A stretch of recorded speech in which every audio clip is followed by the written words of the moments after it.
आज मैं आपको पीर बाबा बुड्ढड़ शाह जी का वाक्य सुनाने जा रही हूँ, जहाँ पर उस समय की प्राइम मिनिस्टर को भी झुकना पड़ा था और जहाज आज भी वहाँ पर सलामी देते हैं। पीर फ़कीर औलियों ने कुछ ऐसी बंदगी की कि दुनिया उनके चरणों में सजदा करने पर विवश हो गई। आज जम्मू कश्मीर की विरासत में हम आपको एक ऐसे ही स्थान पर लिए चलते हैं जहाँ पर इंसान तो इंसान हवाई जहाज़ को भी झुकना पड़ता है और जहाज़ का पायलट बिना सलामी दिए आगे नहीं बढ़ता है। यह स्थान है पीर बाबा बुड्ढड़ शाह अली जी का, जिनकी दरगाह जम्मू के रायपुर सतवारी इलाके में ठीक जम्मू एयरपोर्ट की दीवार के साथ स्थित है।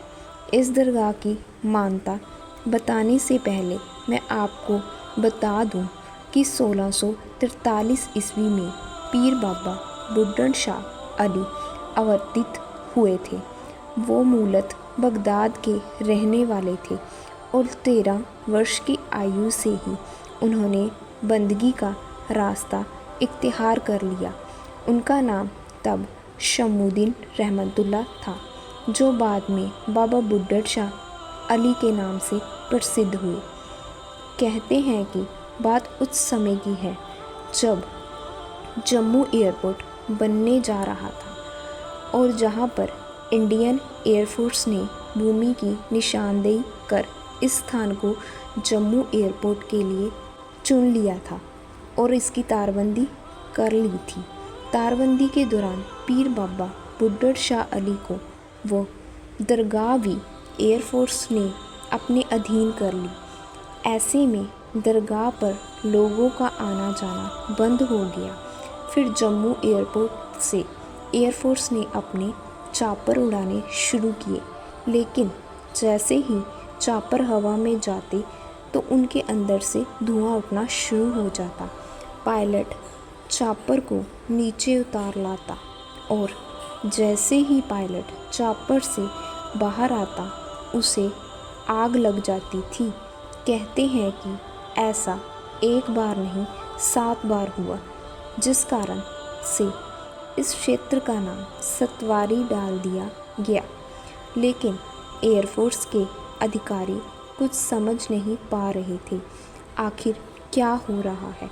काफ़ी समय तक उन जले हुए चॉपरों का मलबा एयरपोर्ट पर ही पड़ा रहा और तकनीकी एक्सपर्टों ने मामले की जांच कर बताया कि चॉपरों में कोई तकनीकी खराबी नहीं है।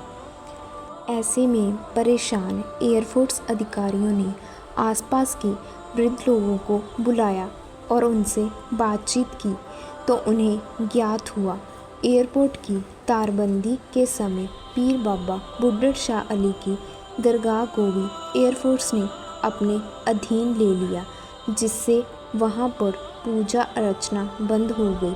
उसी कारण से यह सब हो रहा है। इस पर बात तत्कालीन प्रधानमंत्री इंदिरा गांधी तक जा पहुंची तो उन्होंने निर्देश दिया कि तत्काल प्रभाव से उस दरगाह के स्थान को छोड़ उसे आम जनता के लिए खोल दिया जाए। कहते हैं कि एयरफोर्स ने ऐसा ही किया और उस दिन के बाद एयरफोर्स के अधिकारी भी इस दरगाह पर सजदा करने लगे और उसके बाद कभी एयरफोर्स का कोई नुकसान नहीं हुआ। आज भी जम्मू एयरपोर्ट से उड़ने वाली हर उड़ान भरते हुए और लैंड होते हुए पीर बाबा बुड्ढड़ शाह अली को झुककर सलाम करती है और पायलट सलामी देकर ही आगे बढ़ता है, जबकि प्रत्येक वीरवार को एयरफोर्स की तरफ से पीर बाबा बुड्ढड़ शाह अली की दरगाह पर लंगर प्रसाद भी भिजवाया जाता है। बाबा बुड्ढड़ शाह अली ऐसे पीर हुए जिन्होंने तमाम उम्र दूध का ही सेवन किया। इसके अलावा किसी दूसरी वस्तु का सेवन उन्होंने नहीं किया। आज जम्मू के साथ साथ बाबा बुड्ढड़ शाह अली जी का ज़ियारत पंजाब के कीरतपुर और आनंदपुर में भी है, जहां उन्होंने कीरतपुर साहिब व आनंदपुर साहिब के रूप में वर्णित किया जाता है, जबकि कहा तो यह भी जाता है कि बाबा बुड्ढड़ शाह अली जी की आयु 802 साल 13 दिन हुई है। उनमें से उन्होंने 775 साल बंदगी ही की है। कहते हैं कि बाबा बुड्ढड़ शाह अली जिन बकरियों का दूध पीते थे उनको चराने भी शेर जाते थे और उनकी रखवाली भी शेर ही करते थे। आपको यह बाबा बुड्ढड़ शाह अली जी का वाक्य कैसा लगा मुझे कमेंट बॉक्स में बताएं और ऐसे और वाक्य सुनने के लिए इस चैनल को सब्सक्राइब, लाइक और शेयर करें।